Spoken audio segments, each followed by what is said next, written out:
Hello friends, welcome है आपका महक education में। तो उम्मीद करती हूँ आप लोग अच्छे होंगे। तो चलिए हम लोग आज के टॉपिक के बारे में बात करते हैं। आज हम लोग बहुत से टॉपिक को पढ़ेंगे और नए नए टॉपिक के बारे में जानेंगे। तो चलिए हम लोग वीडियो स्टार्ट करते हैं। वीडियो स्टार्ट करने से पहले आप सभी मेरे चैनल को सब्सक्राइब कर दीजिए, वीडियो को लाइक कर लीजिए और अधिक से अधिक शेयर कीजिए ताकि मैं ऐसी और भी अच्छी अच्छी वीडियो आप लोगों के लिए बना सकूँ। आज का जो हमारा टॉपिक है वो है चार्ट के बारे में। अब हम लोग चार्ट के बारे में अच्छे से समझेंगे कि चार्ट क्या होता है और उसको हम लोग इंसर्ट कैसे करते हैं।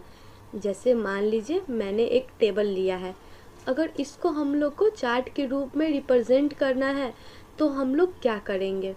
तो उसके लिए हम लोग इंसर्ट टैब के चार्ट ग्रुप में जो चार्ट का ऑप्शन दिया है उसका यूज़ करेंगे। यहाँ पे आप लोग देख सकते हैं बहुत सारे चार्ट का डिज़ाइन दिया हुआ है। हम लोग को जिस भी टाइप के चार्ट का ज़रूरत है हम उस टाइप का यहाँ से चार्ट यूज़ कर सकते हैं। अब ये ज़रूरी नहीं है कि अगर हम लोग को टेबल को प्रेजेंट करना है तो ही हम चार्ट का यूज़ करेंगे। अगर दो टेबल में हम लोग को कंपेयर करना है, हाईएस्ट पॉइंट, लोवेस्ट वैल्यू या हम लोग को एवरेज वैल्यू निकालना है तो भी हम लोग चार्ट का यूज़ करते हैं। तो सबसे पहला है कि अगर हम लोग को कंपेयर करना है तो क्या करेंगे। जैसे मान लीजिए हमको एक टेबल दे दिया गया। ये टेबल तो मैंने अभी बहुत छोटा लिया है, हो सकता है आप लोग को बड़ा बड़ा टेबल दे दिया जाए। और अगर हम लोग को बोल दिया जाए कि 2020 के सेल्स में और 2021 के सेल्स में हमको कंपैरिजन बताओ कि कौन से प्रोडक्ट का किस ईयर में कितना सेलिंग हुआ है, तो हम लोग को उस टाइम बहुत सारा कन्फ्यूज़न आ जाता है। हम लोग पूरा डेटा देखते हैं, उसको नोट करते हैं, अलग अलग उसके बाद से बताते हैं। लेकिन अगर हम चार्ट का यूज़ करते हैं तो हम लोग बहुत इजी तरीके से इसको अच्छे से डिफ़ाइन कर पाएंगे। उसके बाद अगर कोई कह दे कि 2020 में किस प्रोडक्ट का सबसे ज़्यादा सेल्स हुआ है, उसके लिए क्या करेंगे, हम लोग पूरा डेटा चेक करेंगे कि कौन से प्रोडक्ट का सबसे ज़्यादा सेल हुआ है। लेकिन अगर हम चार्ट का यूज़ करते हैं तो मान लीजिए चुटकी बजाते हुए हम उसको आसानी से बता देंगे कि 2020 में हमारा इस प्रोडक्ट का इतना ज़्यादा सेल हुआ है। लेकिन अगर आप लोग चार्ट का यूज़ नहीं जानते हैं और तब आप लोग को ये सब काम कर दिया जाए तो बहुत ज़्यादा टाइम लगेगा और बहुत कन्फ्यूज़न भी होगा। तो इस वीडियो में हम लोग चार्ट के ही बारे में अच्छे से समझेंगे। तो चलिए देखते हैं कि चार्ट को हम लोग कैसे बनाते हैं या इंसर्ट करते हैं। उसके लिए मैंने यहाँ पे एक टेबल लिया है। सबसे पहले हम टेबल को सेलेक्ट करेंगे, जिस भी टेबल का हम लोग को चार्ट इंसर्ट करना है। टेबल सेलेक्ट करने के बाद इंसर्ट टैब के चार्ट ग्रुप में आएंगे। इसके बाद देखना है कि हम लोग को किस टाइप के चार्ट का ज़रूरत है।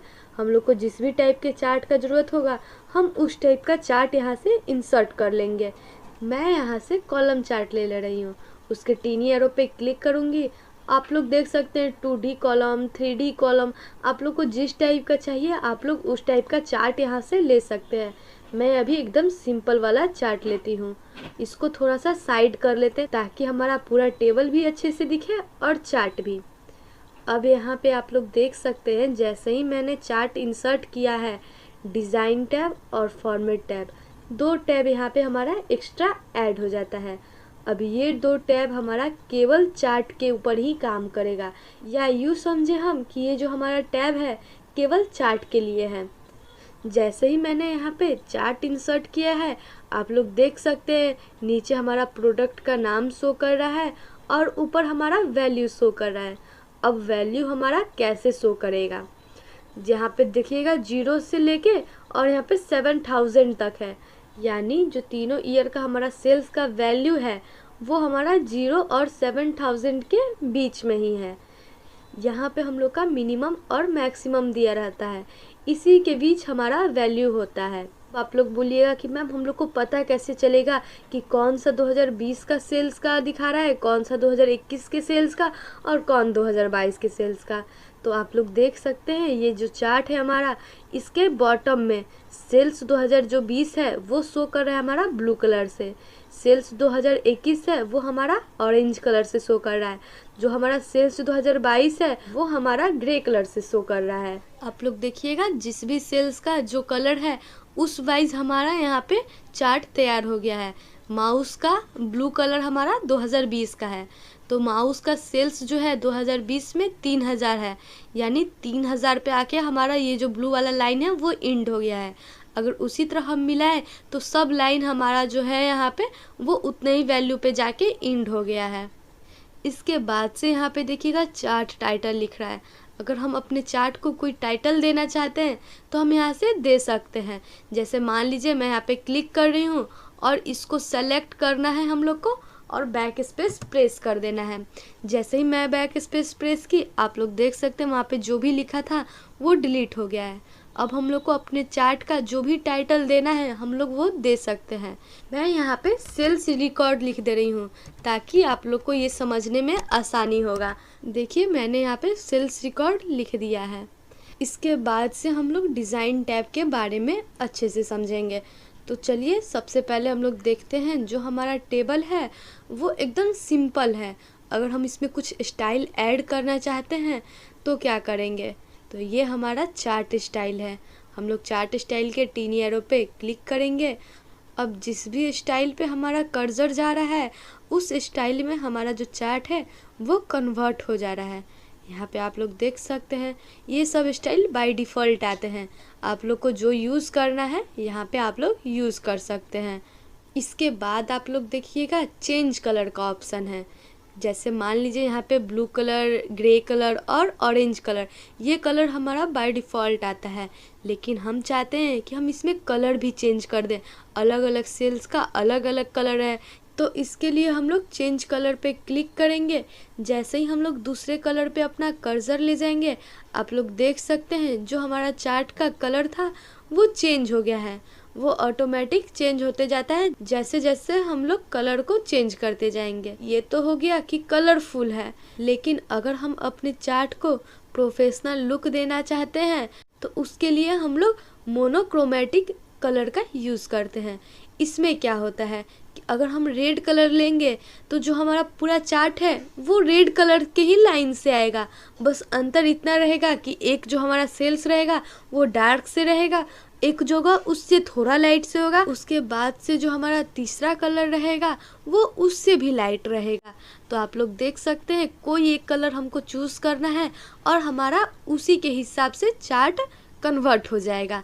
जैसे मान लीजिए मुझे ब्लू कलर बहुत पसंद है तो मैं अपने चार्ट को ब्लू कलर से ही कर देती हूँ। अब आप लोग चार्ट स्टाइल में देखिएगा कि हमारा जो भी कलर था वो ब्लू से ही आएगा, बस हमारा स्टाइल चेंज हो जाएगा। तो आप लोग के ऊपर डिपेंड करता है कि आप लोग कैसा अपना चार्ट का लुक देना चाहते हैं। इसके बाद जो ऑप्शन है वो है क्विक लेआउट का। जैसे मान लीजिए हम जल्दीबाजी में अपना टेबल बना रहे हैं लेकिन उसको एक अच्छा लुक देना चाहते हैं तो हम लोग क्विक लेआउट का यूज़ करेंगे। इसमें बाय डिफ़ॉल्ट पहले से ही कुछ लेआउट रहते हैं। यहाँ पे देख लीजिए, अगर हमको अपना टेबल के साथ चार्ट को शो करना है तो हम लोग ये वाला लेआउट ले सकते हैं। अगर हम लोग को सिंपल अपना चार्ट शो करना है तो हम लोग ये वाला लेआउट ले सकते हैं। यहाँ पे बहुत तरह के लेआउट शो कर रहे हैं, आप लोग देख सकते हैं। जिस भी टाइप का आप लोग को ज़रूरत हो आप लोग यहाँ से ले लीजिएगा। इसके बाद जो हमारा ऑप्शन है वो है ऐड चार्ट एलिमेंट। ये हमारा मेन ऑप्शन होता है चार्ट को फॉर्मेट करने का। तो चलिए हम लोग इसके टीनी एरो पे क्लिक करते हैं। यहाँ पे आप लोग को बहुत सारे ऑप्शन दिखेंगे। हम लोग एक एक करके इन सारे ऑप्शनों के बारे में अच्छे से समझेंगे। सबसे पहला जो हमारा ऑप्शन है वो है एक्सिस का। अब एक्सिस क्या होता है, तो 10th में 12th में आप सभी लोगों ने पढ़ा होगा कि एक हमारा एक्स एक्सिस होता है और एक वाई एक्सिस होता है। जो यहाँ पे एक्स एक्सिस है वहाँ पे प्रोडक्ट नेम लिखा है और जो वाई एक्सिस है यहाँ पे हमारा सेल्स का प्राइस लिखा हुआ है। अगर हम एक्सिस के ऑप्शन पे जाते हैं, यहाँ पे पहला ऑप्शन है प्राइमरी हॉरिजेंटल का और प्राइमरी वर्टिकल का। इसका यूज़ क्या होता है, अभी आप लोग देख सकते हैं ये ऑप्शन ऑन है, यानी जो ये हमारा कलर है ये डार्क कलर से शो कर रहा है। अगर इसको हम ऑफ कर देंगे तो ये सिंपल हमारा वाइट कलर से शो करेगा। लेकिन इसका यूज़ क्या होता है, जैसे ही हम लोग प्राइमरी हॉरिजेंटल वाले से टिक आउट कर देंगे, आप लोग देख सकते हैं हॉरिजेंटल यानी हमारा एक्स एक्सिस में जो भी यहाँ पे प्रोडक्ट नेम लिखा था वो हाइड हो गया है। फिर से हम लोग इस पे क्लिक करेंगे, एक्सिस पे जाएंगे। अब आप लोग ध्यान से देखिएगा, जो हमारा प्राइमरी हॉरिजेंटल वाला है वो वाइट कलर से शो कर रहा है, लेकिन जो प्राइमरी वर्टिकल वाला है वो डार्क से शो कर रहा है। अब हम लोग अच्छे से समझ सकते हैं कि कौन ऑन है और कौन ऑफ है। इसके बाद हम लोग इस पर क्लिक करेंगे। यहाँ पे एक्सिस टाइटल है। एक्सिस टाइटल क्या होता है? अभी यहाँ पे आप लोग देखे होंगे, यहाँ पे हमारा चार्ट टाइटल लिखा है, तो ये पूरे जो चार्ट है इसका क्या टाइटल हम लोग को देना है, हम लोग यहाँ से दे सकते हैं। लेकिन अगर हम लोग को एक्सिस वाइज टाइटल देना है तो हम लोग एक्सिस टाइटल के ऑप्शन का यूज़ करते हैं। इसमें जो पहला ऑप्शन है वो प्राइमरी हॉरिजेंटल का है। अगर हॉरिजेंटल में हम कुछ टाइटल देना चाहते हैं तो दे सकते हैं। मैं इसको ऑन करूँगी। यहाँ पे आप लोग देख सकते हैं एक्सिस टाइटल आ गया।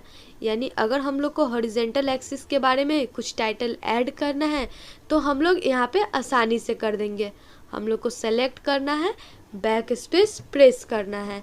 अब हम लोग जो भी टाइटल देना चाहते हैं वो टाइटल दे देंगे। जैसे मान लीजिए मैं इसको प्रोडक्ट का टाइटल दे देती हूँ। अब आप लोग देख सकते हैं हॉरिजेंटल में हमारा एक्सिस टाइटल शो कर रहा है। अगर उसी तरह हम लोग वर्टिकल में शो कराना चाहते हैं टाइटल तो हम लोग वर्टिकल में भी शो करा सकते हैं। अगर वर्टिकल में शो कराना है तो हम लोग यहाँ से प्राइमरी वर्टिकल लेंगे। इसके बाद जो हमारा ऑप्शन है वो है चार्ट टाइटल का। यहाँ पे आप लोग देख सकते हैं इसमें 3 ऑप्शन शो कर रहा है, नन का, एबव चार्ट का और सेंटर्ड ओवरले का। अब इस तीनों ऑप्शन का क्या यूज़ होता है? अगर हम लोग नन कर देंगे तो आप लोग देख सकते हैं यहाँ से जो चार्ट टाइटल था वो रिमूव हो चुका है। लेकिन अगर वही हम लोग चार्ट टाइटल में जाके एबव चार्ट करेंगे तो आप लोग देख सकते हैं चार्ट के एबव यानी चार्ट के ऊपर यहाँ पे हम लोग का टाइटल शो करेगा। लेकिन अगर हम लोग इसको सेंटर्ड ओवरले कर दें तो आप लोग देखिएगा जो हमारा चार्ट है वो एंड नहीं हुआ है, लेकिन यहीं पे हमारा चार्ट टाइटल शो कर रहा है। इसका मतलब आप चार्ट टाइटल को जहाँ भी अपने चार्ट में एडजस्ट करना चाहते हैं आप लोग एडजस्ट कर सकते हैं। अगर नहीं रखना चाहते हैं तो आप लोग रिमूव कर दीजिए। इसके बाद जो हमारा ऑप्शन है वो है डाटा लेवल्स।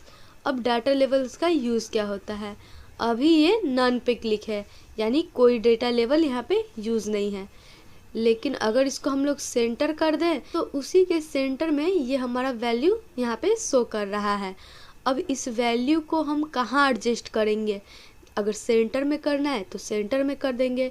इनसाइड इन यानी अंदर तो रहना चाहिए लेकिन इंड में रहना चाहिए, तो वो लाइन के अंदर रहेगा और इंड में रहेगा। अगर इनसाइड बेस कर दे तो वो लाइन के अंदर रहेगा लेकिन बेस में रहेगा। आउटसाइड इंड कर दे तो वो लाइन के आउटसाइड में रहेगा। अगर चार्ट कॉल आउट कर दे तो आप लोग देख सकते हैं एक दूसरे के ऊपर ओवरलैप कर रहा है, लेकिन यहाँ पे प्रोडक्ट नेम के साथ उसका सेल्स भी शो करेगा। आप लोग को जिस टाइप का डाटा लेवल चाहिए आप लोग यहाँ से यूज़ कर सकते हैं। इसके बाद जो हमारा ऑप्शन है वो है डाटा टेबल का। अब डाटा टेबल का क्या यूज़ होता है? तो हम लोग डाटा टेबल के ऑप्शन पे क्लिक करेंगे। यहाँ पे आप लोग देख सकते हैं 3 ऑप्शन शो कर रहा है। पहला है नन का, और दूसरा है विद लीजेंड की, और तीसरा है नो लीजेंड की। इसका मतलब क्या होता है? अगर नन करे तो हमारा सिंपल चार्ट शो करेगा। अगर हम अपने चार्ट को लीजेंड की के साथ शो कराना चाहते हैं तो हम लोग विद लीजेंड की पे क्लिक कर लेंगे। जैसे ही मैं यहाँ पे क्लिक करूँगी आप लोग देख सकते हैं हमारा पूरा डेटा जो है वो शो कर रहा है, और साथ में ये लीजेंड की है, इसको हम लोग लीजेंड की बोलते हैं, तो ये साथ में शो कर रहा है। लेकिन अगर हम चाहते हैं कि जो हमारा टेबल है वो शो करे लेकिन लीजेंड की शो ना करे, तो इसके लिए हम लोग नो लीजेंड की पे टिक कर देंगे।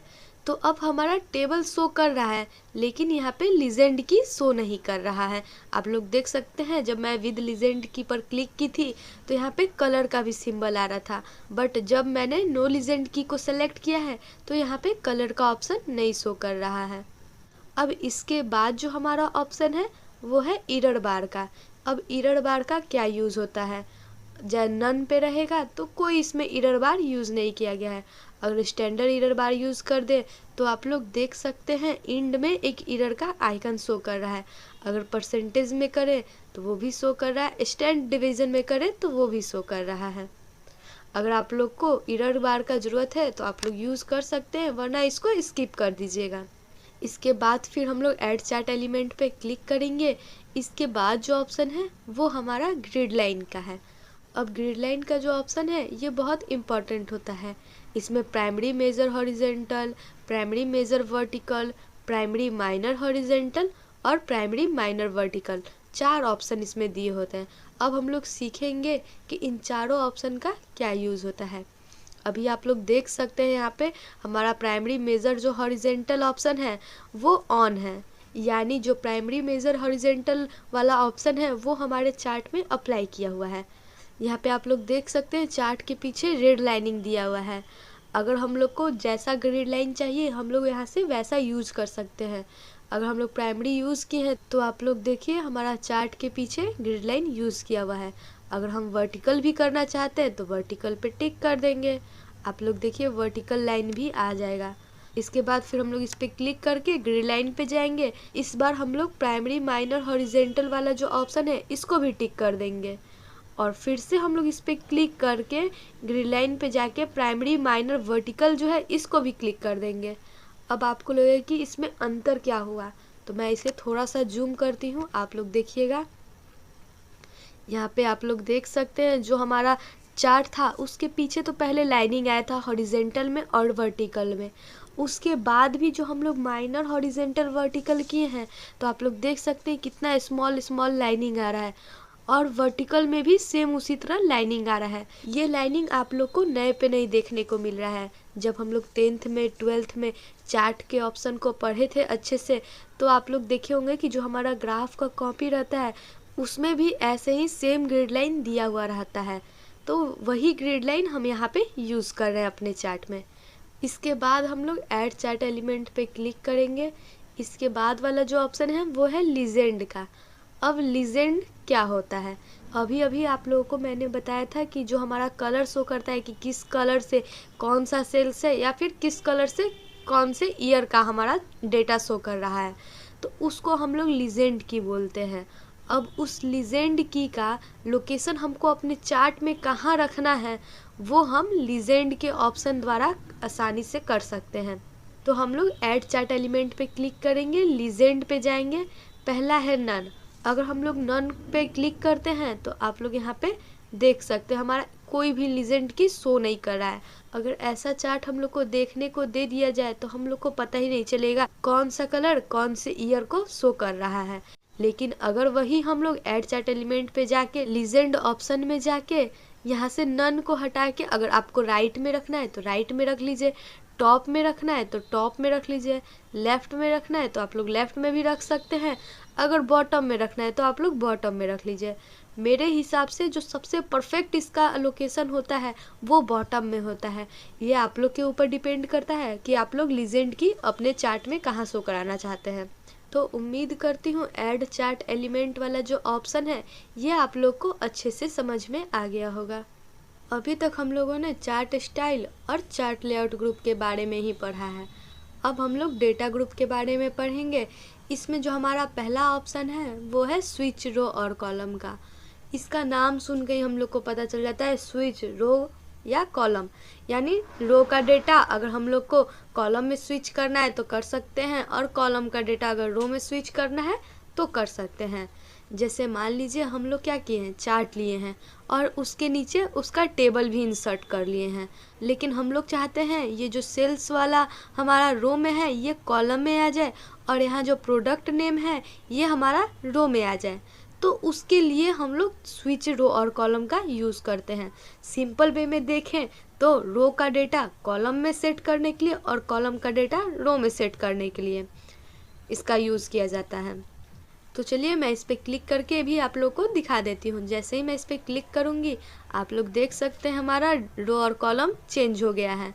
अब इसका यूज़ हम लोग क्यों नहीं करते हैं ज़्यादातर, क्योंकि मान लीजिए अभी हमारा यहाँ पे सेल्स प्राइस कम है तो ये अच्छे से शो कर रहा है, लेकिन अगर सेल्स प्राइस ज़्यादा होता तो ये मेसी हो जाता है, यानी एक दूसरे पे ओवरलैप करने लगता और अच्छे से हम लोग को क्लियर नहीं दिखता। तो इसलिए हम लोग अधिकतर स्विच रो और कॉलम का यूज़ नहीं करते हैं। अगर आप लोगों को यूज़ करना है तो आप लोग कर सकते हैं। मैं इसे यहाँ से अभी ऑफ कर दे रही हूँ। इसके बाद जो ऑप्शन है वो है सेलेक्ट डेटा का। अब ये जो सेलेक्ट डेटा का ऑप्शन है ये बहुत हेल्पफुल ऑप्शन होता है हमारा चार्ट के डिज़ाइन टैब में। अगर मुझे चार्ट में कुछ डेटा ऐड करना है या कुछ रिमूव करना है तो हम इसके द्वारा आसानी से कर सकते हैं। अगर हम इसका यूज़ नहीं जानते हैं और तब मुझे कह दिया जाए कि यहाँ से हमको केवल 2021 और 2022 का ही हमको कंपेयर करना है, तो मुझे 2020 को हटाना होगा। तो उसके लिए हम लोग पूरा चार्ट डिलीट करेंगे, फिर हम लोग उतना रेंज को सेलेक्ट करेंगे, तब चार्ट इंसर्ट करेंगे। लेकिन अगर हम लोग सेलेक्ट डाटा को अच्छे से जानते हैं तो हम लोग 1 मिनट में ये काम कर सकते हैं। तो चलिए मैं इसे प्रैक्टिकल करके भी आप लोग को दिखा देती हूँ ताकि आप लोग को बहुत अच्छे से समझ में आए। और आप लोग एक्सेल के किसी भी वीडियो को स्किप नहीं कीजिएगा। अगर आप लोग बिना स्किप किए हुए सारे वीडियो को वॉच करते हैं तो मैं ये गारंटी देती हूँ कि आप लोग को फिर एक्सेल कहीं पढ़ने की ज़रूरत नहीं पड़ेगी। तो चलिए हम लोग इसको देखते हैं। सेलेक्ट डाटा पे क्लिक करेंगे। यहाँ पे आप लोग देख सकते हैं लीजेंड एंट्रीज दिया हुआ है। अगर हम लोग को अपने डेटा में कुछ ऐड करना है तो हम लोग ऐड के ऑप्शन का यूज़ करेंगे। अगर कुछ एडिट करना है तो एडिट के ऑप्शन का यूज़ करेंगे। लेकिन अगर कुछ रिमूव करना है तो हम लोग रिमूव के ऑप्शन का यूज़ करेंगे। जैसे मान लीजिए जो सेल्स 2022 है मुझे ये अपने चार्ट में से रिमूव करना है, तो मैं इसको सेलेक्ट करूँगी और रिमूव कर दूँगी। आप लोग देख सकते हैं केवल अब यहाँ पे 2 डेटा ही शो कर रहा है। अगर मैं इसे थोड़ा सा साइड कर देती हूँ तो आप लोग देख सकते हैं सेल्स 2020 और सेल्स 2021, यानी सेल्स जो हमारा 2022 था वो रिमूव हो चुका है। अगर वही हमको ऐड करना है तो हम लोग ऐड पे क्लिक करेंगे। यहाँ पे जो पहला ऑप्शन है वो है सीरीज़ नेम का। तो सीरीज़ नेम में हम लोग इसका हेडिंग डालेंगे, यानी सेल्स 2022। तो मैं सेल्स लिखूंगी और यहाँ पे 2022 इंटर कर दूंगी। जैसे हमारा हेडिंग दिया है सेम वैसे ही हम लोग को यहाँ पे नोट डाउन करना है। इसके बाद जो ऑप्शन है वो है सीरीज़ वैल्यू। अब हम लोग को इस ऑप्शन पे क्लिक करना है। जो भी यहाँ पे लिखा रहेगा सबसे पहले हम लोग को उसको रिमूव कर देना है। उसके बाद से जो सेल्स 2022 का डेटा है हम लोग उस पूरे डेटा का रेंज सेलेक्ट कर लेंगे और ओके कर देंगे।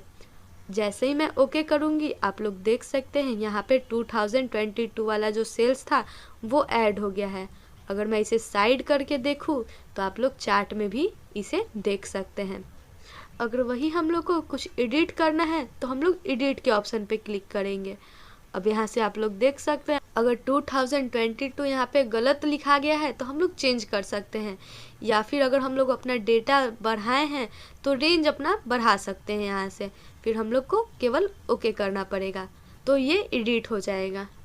इतना करने के बाद से हम लोग को फिर ओके कर देना है। आप लोग देख सकते हैं मैंने इसे रिमूव भी किया और ऐड भी कर लिया। तो यानी आप चाहें जो भी सेल्स कैटेगरी को यहाँ से रिमूव भी कर सकते हैं या कुछ एक्स्ट्रा ऐड भी कर सकते हैं, यहाँ तक कि आप इसमें कुछ एडिट भी कर सकते हैं। तो ये ऑप्शन मुझे बहुत इंटरेस्टिंग लगा। अगर आप लोग को भी इंटरेस्टिंग लगा तो कमेंट में ज़रूर बताइएगा। इसके बाद हमारा आता है टाइप ग्रुप। अब टाइप ग्रुप में केवल एक ऑप्शन होता है, चेंज चार्ट टाइप। जैसे मान लीजिए मैं यहाँ पे कॉलम चार्ट का यूज़ कर रही हूँ। मैं चाहती हूँ कि कॉलम चार्ट ना यूज़ करके मैं कोई दूसरा चार्ट यूज़ कर लूँ, बार चार्ट यूज़ कर लूँ, लाइन चार्ट यूज़ कर लूँ या फिर कोई अदर चार्ट यूज़ कर लूँ। तो उसके लिए मैं क्या करूँगी, पहले अपने डेटा में से चार्ट को डिलीट करूँगी, फिर मैं रेंज सेलेक्ट करूँगी, इंसर्ट में जाऊँगी, तब मुझे जिस टाइप का चार्ट इंसर्ट करना है मैं वहाँ से इंसर्ट करूँगी। यहाँ पे आप लोग देख सकते हैं बार चार्ट में भी कई सारे ऑप्शन दिख रहे हैं। आप लोग को जिस टाइप का ऑप्शन चाहिए आप लोग उसको सेलेक्ट कर लीजिएगा और ओके कर लीजिएगा। यहाँ पे आप लोग देखिएगा अब बार चार्ट शो कर रहा है। तो ये आप लोग के ऊपर डिपेंड करता है कि आप लोग को चार्ट अगर चेंज करना है तो यहाँ से आसानी से कर सकते हैं, नहीं तो फिर लॉन्ग प्रोसेस कीजिए। तो उम्मीद करती हूँ चेंज चार्ट टाइप ऑप्शन के बारे में आप लोग को समझ में आ गया होगा। इसके बाद जो हमारा ग्रुप है वो है लोकेशन का। इसमें भी केवल 1 ऑप्शन होते हैं, मूव चार्ट का। तो चलिए इस ऑप्शन का भी आप यूज़ करके देख लीजिए। हम लोग मूव चार्ट के ऑप्शन पे क्लिक करेंगे। यहाँ पे आप लोग देख सकते हैं फिर से 2 ऑप्शन आएगा, न्यू शीट और ऑब्जेक्ट इन। अब इनका क्या यूज़ होता है, जैसे मान लीजिए मुझे ये चार्ट जो है इस सीट पे या किसी अगले सीट पे मूव करना हो, तो हम लोग इस ऑप्शन का यूज़ करते हैं। अभी हम लोग जिस सीट में अपना टेबल बनाए हैं उसी में अपना चार्ट इंसर्ट किए हैं, तो हमारा ऑब्जेक्ट इनका ऑप्शन सेलेक्टेड है। लेकिन अगर हम चाहते हैं कि सीट 4 में हमारा ये टेबल रहे और अगले सीट में हमारा कोई भी ये चार्ट रहे, तो उसके लिए हम लोग न्यू सीट के ऑप्शन पे टिक करेंगे। और अगर आप लोग इसका नाम चेंज करना चाहते हैं तो आप लोग कर लीजिए। मैं यहाँ से इसको चार्ट 4 का नेम दे रही हूँ। उसके बाद से हम लोग ओके कर देंगे। जैसे ही मैं ओके करूँगी, थोड़ा सा वेट करेंगे, आप लोग देख सकते हैं चार्ट 4 नेम का एक न्यू सीट आ गया और इसमें केवल हम लोग का चार्ट ही है। अगर हम सीट 4 में जाके देखें तो इसमें हमारा केवल टेबल दिखेगा और चार्ट 4 में आएंगे तब हमारा चार्ट शो कर रहा है। तो आप नाम चाहे जो भी रख लीजिए। अगर आप लोग को मूव करना है किसी दूसरे सीट पे तो आप लोग आसानी से कर सकते हैं। अगर मुझे फिर से ये टेबल वाले सीट पे ले जाना है तो मैं इसको सेलेक्ट करूँगी, मूव चार्ट पे क्लिक करूँगी, ऑब्जेक्ट इन पे क्लिक करूँगी। ऑब्जेक्ट इन पे क्लिक करने के बाद आप लोग देखिएगा सीट 1 यहाँ पे शो कर रहा है। अगर मैं ओके करूँगी तो ये हमारा जो चार्ट है वो सीट 1 वाले वर्कशीट पे चला जाएगा, लेकिन मुझे इसे सीट 4 पे ले जाना है। तो मैं ड्रॉप डाउन लिस्ट पे क्लिक करूँगी, सीट 4 के ऑप्शन को चूज़ करूँगी और ओके करूँगी। तब आप लोग देख सकते हैं जो हमारा चार्ट था वो अपने पहले वाले लोकेशन पे आ गया है।